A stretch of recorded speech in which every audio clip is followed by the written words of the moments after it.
আচ্ছা, জ্ঞানী কাদেরকে বলে?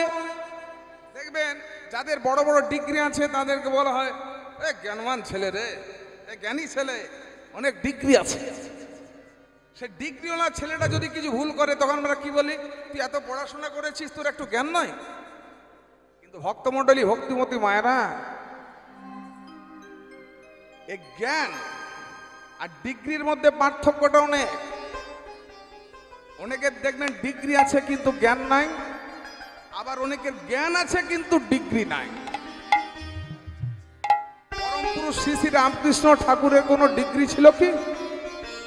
বিবেকানন্দের ডিগ্রি ছিল ফিলোজফিতে অনার্স, কিন্তু রামকৃষ্ণ ঠাকুরের তো কোনো ডিগ্রি ছিল না। কত বড় জ্ঞানের ভান্ডার! সারা পৃথিবীর মানুষ পরম পুরুষ শ্রী শ্রী রামকৃষ্ণ ঠাকুরের কথা অমৃত আস্বাদন করেন।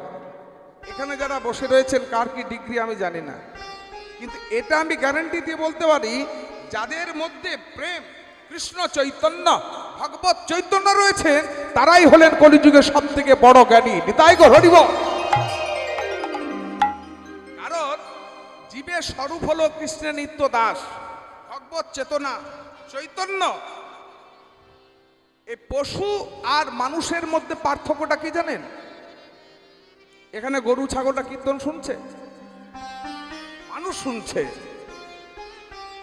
তাহলে দেখুন, গরু ছাগলরা কীর্তন শোনে না কেন জানেন? তাদের চারটি বৃত্তি আছে। আস্তে, আহার, নিদ্রা, ভয়, মৈথুন। এর বাইরে কিছু নেই। ওরা বেড়াতেও যায় না, আনন্দও করে না। আহার মানে খাওয়া। সকাল থেকে দেখবেন আপনাদের বাড়ি গরু ছাগলগুলো খাওয়ার চিন্তা করে, পেট ভরে গেলে ঘুমিয়ে নেয়। আপনি যদি মারতে যান তাহলে সে আপনাকে মারবে। আর মৈথুন করে। আমাদের চারটে আছে, তার সঙ্গে ভগবান একটা বেশি দিয়েছেন। এর জন্য আমরা মানুষ। কি বেশি দিলেন না? চৈতন্য, ভগবত চৈতন্য। ভগবানকে জানার ইচ্ছা, ভগবানকে পাওয়ার ইচ্ছা। এই যে ইচ্ছাটা নিয়ে আপনারা হরিবাসরে বসলেন, কীর্তন শুনছি কেন? ভগবত চৈতন্য আছে বলেই আমরা কীর্তন শুনতে এসেছি। আর এই চৈতন্য যাদের থাকে তারাই হলেন কলিযুগের সব থেকে বড় জ্ঞানী। নিতাই গৌর হরি বল। জ্ঞানী ভক্তকে হরিদাস, তার কোনো ডিগ্রি ছিল না। মহাপ্রভু বললেন জ্ঞানী ভক্ত হলেন আমার ভক্ত হরিদাস। তাহলে এই গৌরের লীলার কথা শুনলে, নিত্যানন্দের লীলার কথা শুনলে ভক্ত চিত্তের জ্ঞানতার পূর্ণতা পায়। কিন্তু মাঝে মাঝে সুন্দর আপনারা নিতাই গৌর হরি বল বলছেন। আজ একটু নিতাইটা বেশি হবে, নিতাইকে নিয়ে কথা হবে। তাহলে এই যে বলছেন বদন দিয়ে গৌর নিতাইয়ের কথা, গৌরের কথা, নিতাইয়ের কথা বদনে বললে কি হয়? যে গৌরাঙ্গের নাম লই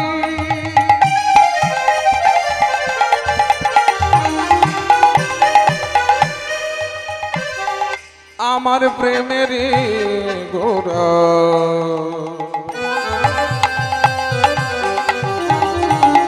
জোর করে হরিধ্বনি, উলুধ্বনি।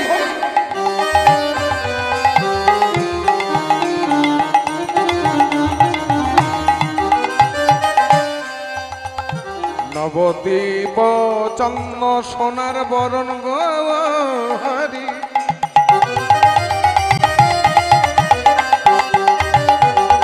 যে গৌরাঙ্গের নাম লয় তার হয় কৃষ্ণ প্রেমদয়। যে গৌরাঙ্গের নাম লয় তার হয় কৃষ্ণ প্রেমদয়।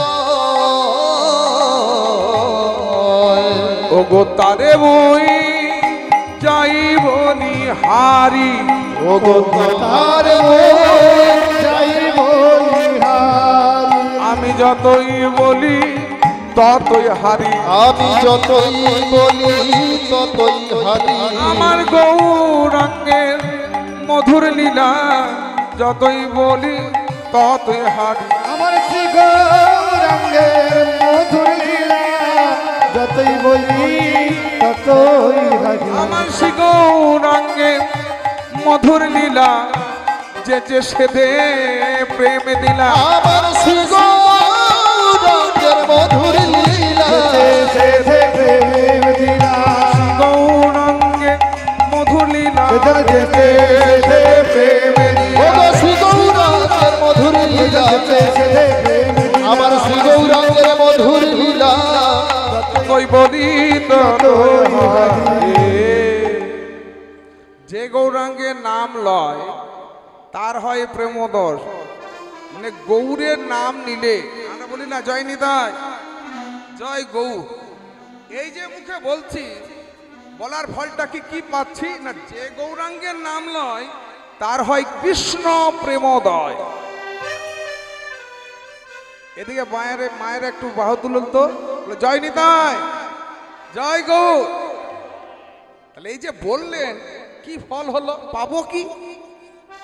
বাবা আজকে সারাদিন কীর্তন শুনছি, গৌর নিতাই বলছি, কাল বলবো, গতকাল বলেছি, বলার ফলটা কি? কতবার্তা বলে দিলেন যে গৌরাঙ্গের নাম লয় তার হয় কৃষ্ণ প্রেমোদয়। তোমার কৃষ্ণ প্রেমের উদয় হবে, কৃষ্ণ প্রেমের উদয়। বলবেন বাবা কৃষ্ণ প্রেমের আমার উদয় হয়েছে বুঝবো কি করে? এই নেপালগঞ্জে সব থেকে বড় মিষ্টি দোকানে কালকে যাবেন, সন্দেশগুলোর দিকে তাকিয়ে তাকিয়ে যদি মনে হয় বাহ সুন্দর তো সন্দেশগুলো, আমার ঠাকুরের পুজোর জন্য নিয়ে যাই, তারপরে আমি প্রসাদ রূপে পাবো, এই ইচ্ছেটা যদি হয় তবে জানবেন আপনার কৃষ্ণ প্রেমের উদয় হয়েছে। নিজের জামা কাপড় কেনার আগে যদি মনে হয় যে আমার ঠাকুরের জন্য একটা কিনি, কজনের হয় ইচ্ছা করে বলবেন তো, বুকে হাত দিয়ে সত্যি করে বলুন, এই ইচ্ছা হয় দুর্গা পুজোর জামা কাপড় কেনার সময় যে ঠাকুরের জন্য একটা কিনি? কার ইচ্ছা হয় না? তাহলে এখনো কৃষ্ণ প্রেমের উদয় হয়নি জানি। ছোট থেকে দেখতাম আমার বাবা যখন দুর্গা পুজোর জামা কাপড়ে বাজার করতেন, লিস্ট হতো, তা প্রথমে লিখতেন আমাদের কুলদেবতা মা দুর্গা, মা দুর্গার বস্ত্র। আপনারা এবার থেকে যখন পুজোর বাজার করবেন, সারা বছর তখন পুজোর বাজার হয়, আগে আর ছোটবেলায় শুধু আমাদের দুর্গা পুজোতে বাজার হতো, এখন কি কালী পুজোতেও বাজার, দুর্গা পুজোতেও বাজার, ভাইফোঁটাতেও, পয়লা বৈশাখে লেগেই আছে। যখন দুর্গা পুজোর সময় জামা কাপড় কিনবেন তখন প্রথমেই লিখবেন কুলদেবতার বস্ত্র কিংবা মা দুর্গার বস্ত্র। যদি আপনারা এটা অভ্যাস করতে পারেন তবে নিশ্চয়ই আপনাদের হৃদয়ে কৃষ্ণ প্রেম ভক্তি উদয় হবে। ঠাকুরের জন্য একটা কিনবো, তারপর আমার নিজের জন্য কিনবো, এই ইচ্ছাটা যদি হয়, কৃষ্ণ ইন্দ্রিয় প্রীতি ইচ্ছা, কৃষ্ণ সেবার্থে যে তোমার মনের ইচ্ছা, সেটাই হলো কৃষ্ণ প্রেম। তারে মুই যাই বলি হারি, যে গৌরাঙ্গে নাম লয় তার হয় কৃষ্ণ প্রেমোদয়। তারে মই যাই বলি হারি। আবার কেউ যদি একটু গৌর গৌর বলে কানতে পারেন তার কি হবে? গৌরাঙ্গ নামে দে ঝুরে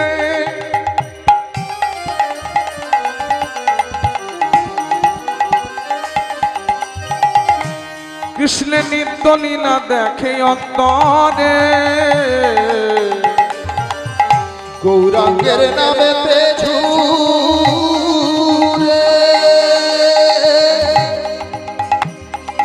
নিত্য লীলা দেখে অন্তরে,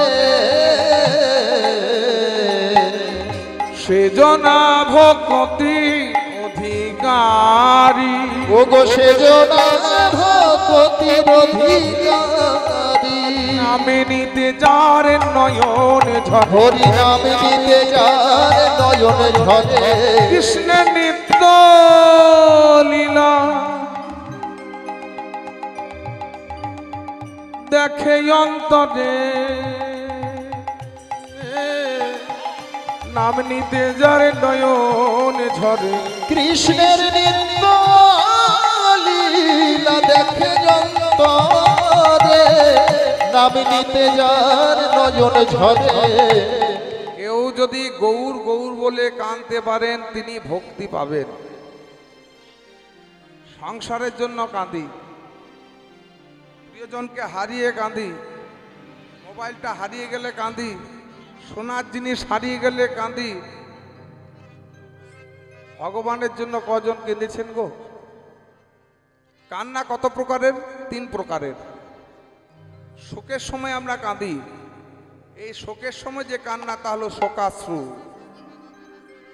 অধিক আনন্দেও চোখে জল আসে, তা হলো আনন্দশ্রু। ভক্তি মার্গের এক প্রকার অশ্রু আছে, যার নাম হলো ভক্তি অশ্রু বা প্রেম অশ্রু। যদি কোনোদিন কীর্তন শুনে তোমার নয়নে যদি জল আসে, ভক্তি অশ্রু যদি নির্গত হয়, তবেই তুমি ভক্তি লাভ করতে পারবে। আর কৃষ্ণ প্রেমের বহিঃপ্রকাশই হলো কৃষ্ণ প্রেম অশ্রু। তাহলে যদি কাঁদতে পারো তুমি ভক্তি পাবে। ভক্তি কাকে বলে? আমরা ভক্তি বলতে কি বোঝাই? আমরা যে ভগবানকে ভক্তিটা করি না, সেটা হলো মিশ্র ভক্তি। একটা প্রণাম করি, 10টা চেয়ে নিই। ছেলে চাকরি করে দাও, মেয়ের বিয়ে দিয়ে দাও, গাড়ি দাও, বাড়ি দাও, টাকা দাও, পয়সা দাও, লটারিটা কেটেছি যেন ফার্স্ট প্রাইজটা পড়ে। অনেকে দেখেছি আবার লটারির টিকিটটা কেটে বেদিতে ঠেকিয়ে মাথায় ঠেকায় যেন ফার্স্ট প্রাইজটা আমার পড়ে। তাহলে প্রণামটা হলো ভক্তির একটা অঙ্গ। 64 প্রকার ভক্তির অঙ্গ। তাহলে আমরা প্রণাম করছি, কিছু চেয়ে নিচ্ছি। আমিও সাধু নই। এই মন্দিরে অপু ভাই আমাকে প্রণাম করতে নিয়ে গেল, প্রণাম করলাম, ঠাকুরের কাছে চেয়ে নিলাম এই আসরে আমি প্রথম আসছি, যেন ভক্তদেরকে আনন্দ দিতে পারে, যেন ভক্তরা আমার কীর্তন শুনে আনন্দ পায়। আমি কি পেলাম সেটা দেখার বিষয় নয়, যেন ভক্তদেরকে আনন্দ দিতে পারে। তাহলে কিছু চাইছি। যখনই কিছু চাওয়া পাওয়ার ব্যাপার থাকে, তখনই সেটা মিশ্র ভক্তি হয়ে যায়। আর মিশ্র ভক্তির মাধ্যমে ভগবানকে পাওয়া যায় না। চাই শুদ্ধ ভক্তি। শুদ্ধ ভক্তি কাকে বলে? সর্বাপেতি বিনিমুক্তং তৎপরেত্তন নির্মলম হিষিকেন হিষিকেশ সেবনং ভক্তিরুচ্যতে। সেবনং ভক্তি উচ্যতে। তাহলে শুদ্ধ ভক্তি কাকে বলে? না, একাগ্র চিত্রে ভগবানের যে সেবা।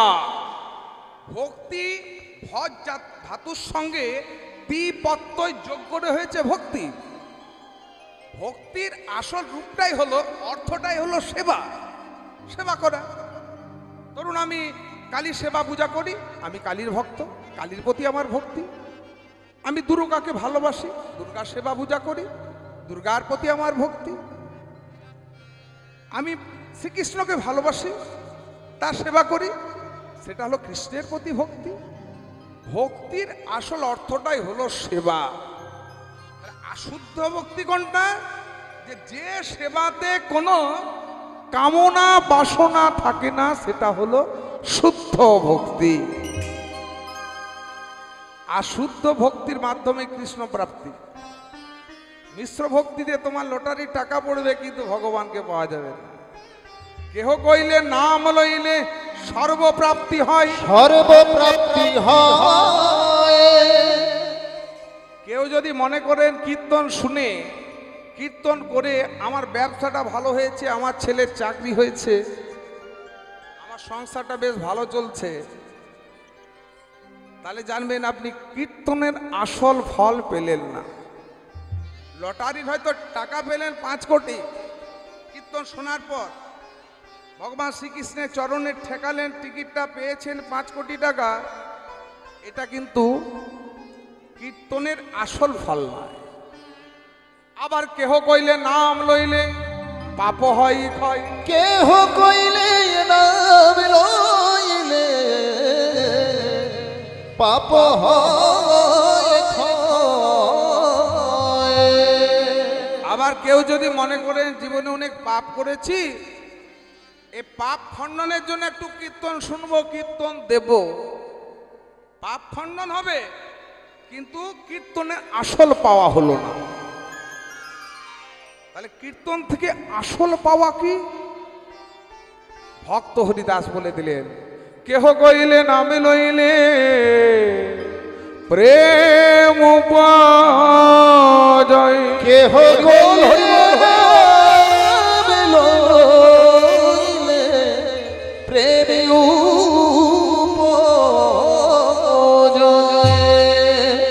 হরিদাস বললেন, কেহ কইলে নাম লইলে প্রেম উপজয়। নাম নিলে তুমি প্রেম আর ভক্তি পাবে। তাই গৃহেতে বনেতে থাকে গৌরাঙ্গ বলে ডাকে,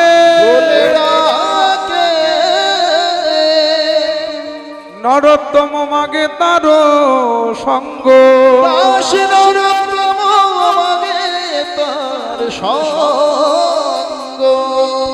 জয় নিত্যানন্দ প্রভু কি, মহাপ্রভু কি জয় নিতাই। গৌরচন্দ্রকে আস্বাদন করেছি, এবার লীলাতে প্রবেশ করব।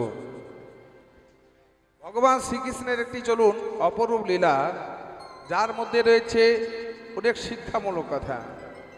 ভগবান শ্রীকৃষ্ণ হলেন জগৎগুরু, তিনিও গুরু করলেন, জগৎকে শিক্ষা দিলেন তোমরা গুরু করো। তাই ভগবান শ্রীকৃষ্ণ গুরু করেছিলেন। ভগবান শ্রীকৃষ্ণের গুরু কয়জন? তিনি তো জগৎগুরু। শিক্ষা গুরু হলেন 5 জন, শান্তিপনি মুনি, নেমিনাথ, ঘর রঙ্গরস, বেদব্যাস আর পরশুরাম। আর ভগবান শ্রীকৃষ্ণ দীক্ষা নিয়েছিলেন উপমন্য মুনির কাছ থেকে। আজকে ভগবান শ্রীকৃষ্ণের একটা অপরূপ লীলা আস্বাদন করব। ভগবান শ্রীকৃষ্ণের গুরু দক্ষিণা। নিতাই গৌর হরিবল হরিবল। চলুন একটা মীরা ভাইয়ের ভজন আস্বাদন করতে করতে লীলাতে প্রবেশ করি। মীরাবাই বললেন, পেটে যদি খিদে না থাকে তবে যেমন রাজভোগে ভালো লাগে না। ধরুন আপনার পেটে খিদে নেই, তখন যদি আপনার প্রিয় খাবারগুলো কেউ দিতে আসে কি বলবেন? খিদে নেই, এখন খেতে পারবো না, তাই তো? খেয়ে নেবে, খিদে নেই এখন খাবো না, পরে খাবো। তেমনি যদি হৃদয়ে প্রেম ভক্তি না থাকে, হৃদয়ে যদি প্রেম ভক্তি না থাকে, ভগবানকে ভালোবাসার পূর্ণতা পাওয়া যায় না। আপনার হৃদয়ে প্রেম ভক্তি নেই, যতই তুলসী কাঠের মালা পরুন, যতই নিরামিষ ভক্ষণ করুন, যতই কীর্তন শুরু, কৃষ্ণ প্রাপ্তি হবে না। তাই মীরাবাই সে শিক্ষা দিয়ে বললেন, রে মানবা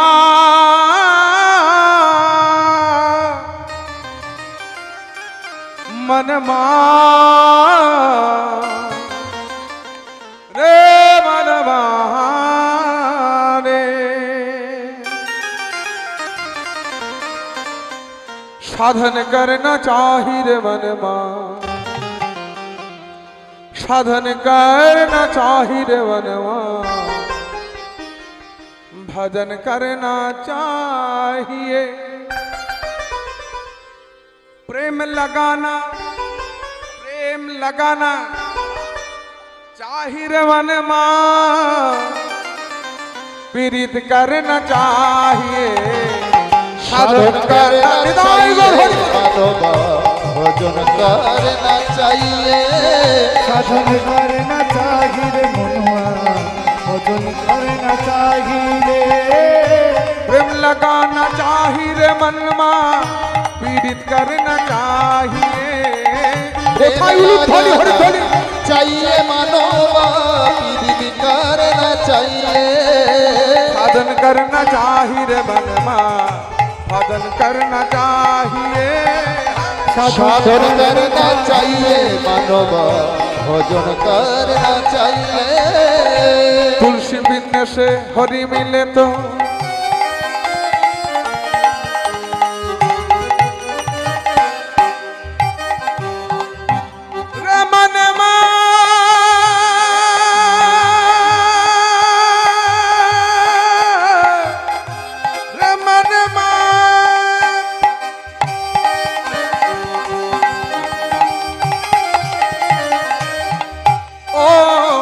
तुलसी बिन्ने से हरि मिले तो।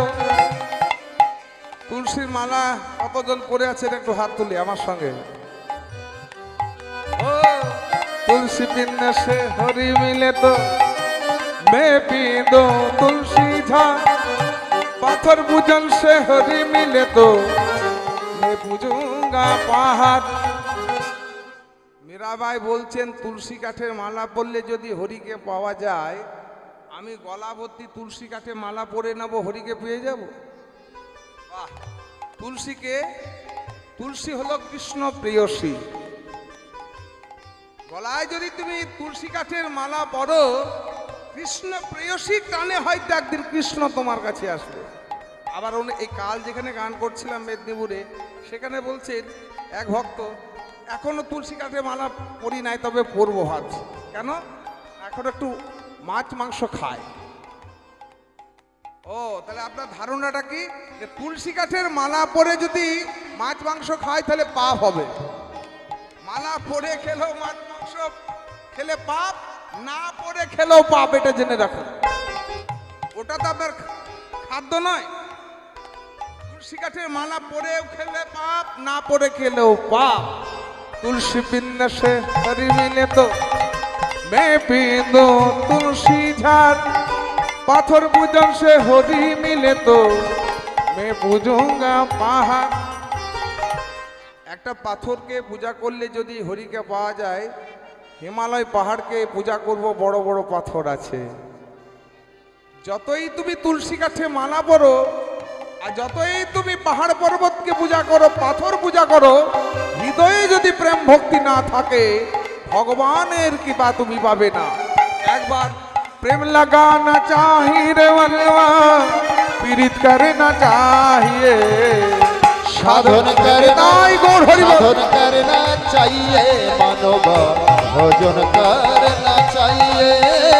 সাধন করে না চাহি রে মনুয়া, ভজন করে না চাহি রে। नित नहन से हरि मिले तो जल जंतु होई, फल मूल काके हरि मिले तो বানর বাদরাই হই। অনেকে মনে করেন গঙ্গা যমুনার জলে স্নান করলে হরিকে তাড়াতাড়ি পাবো। আবার অনেকে বলেন নিরামিষ খেলে একাদশী করলে আমি হরিকে পাবো। ধারণা আছে, একদিকে আমি একাদশী করছি আর অন্যদিকে আমি সেবা অপরাধ করছি, সামাজিক অপরাধ করছি, বৈষ্ণব অপরাধ করছি, সেবা অপরাধ করছি। যতই তুমি নিরামিষ খাও, ফলমূল খাও, হরির কৃপা পাবে না। নিত নাহন সে হরি মিলে তো জল জন্তু হই, ফলমূল খাকে হরি মিলে তো বানর বাদে নাই হয়।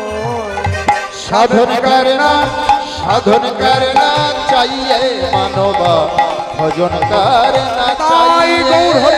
সাধন করে না চাহি রে মনুয়া, ভজন করে না চাহি রে। दूध पी के हरी मिले तो बहुत बत्स वाला, मीरा का है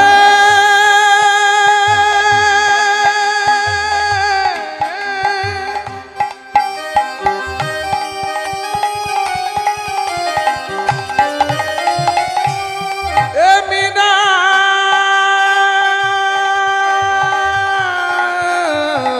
का है।